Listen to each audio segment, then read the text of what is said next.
look at this example with me. It's a bit different to the ones we just did, isn't it? Can we cancel anything? I can't, can I? Why not? Why can't I cancel anything? Yep. I can't cancel. Whoa, hello keyboard. Shh. This is a real question. Why can't I cancel anything off the denominator or the numerator? What's going on? What's the difference here? Jasmine.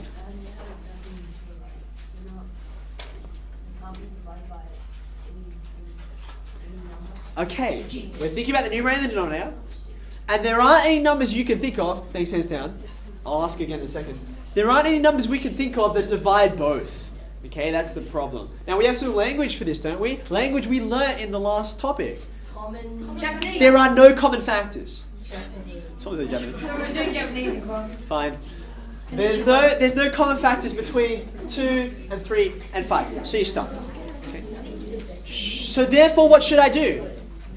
What should I do? Yep. Okay. So I'm going to multiply across, right? 2 times 3, 6. 5 times 5, 25. Now, can we prove it? Can we prove it? Okay. Just like we started off, right? I started off with this diagram. I'd like you to draw one more. And let's represent this in a diagram. Now I'm going to ask you to draw another square, but it's going to be bigger. This time, I'd like you to divide it up into 5 rows and 5 columns. And the 5 rows and 5 columns, they represent these denominators here. Okay, so let's divide it up.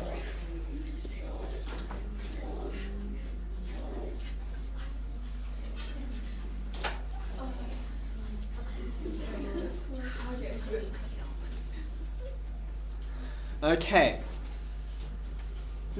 All right. Fine. We wanted purple before, didn't we? We'll use purple. Now, I want to represent each of these fractions on this diagram. Okay. So let's start with the first one. 2/5. Okay. Now 2/5, I can show that here by saying, well, look, if I do, that was convenient. If I do one column like that, that's a fifth, isn't it? Okay, that's a fifth. Now if I want 2/5, I'll go like this. Ta-da! 2/5. Good. Okay. Now, if I want 3/5 of this, 3/5 of this, then, okay, colour, here we go. Are you going to be able to tell red and purple apart? We'll find out in a second. Then I need to divide this up into fifths and then pick 3 of them, don't I? But I've already divided up into fifths, haven't I? Here's 1/5. No, that's wrong. No, that one's, I have to fix that one there. Let's do this again. I'll do it from the bottom, actually. There you go. That's the way I want to show it. There's 1/5 of the red. Can you tell the difference? Can you see the difference? Yeah. It's a good purple. There's 1/5 of my red. There's 2/5 of the red. And there's 3/5 of the red.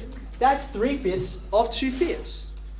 And now you can see it does match up with 6, 1, 2, 3, 4, 5, 6 out of 25, which is what we got before, wasn't it? Okay. So just to review, when you're adding fractions, right, you don't add the numerators and the denominators, you just add the numerators. But when you're multiplying, you've got to go both, and you can see the proof.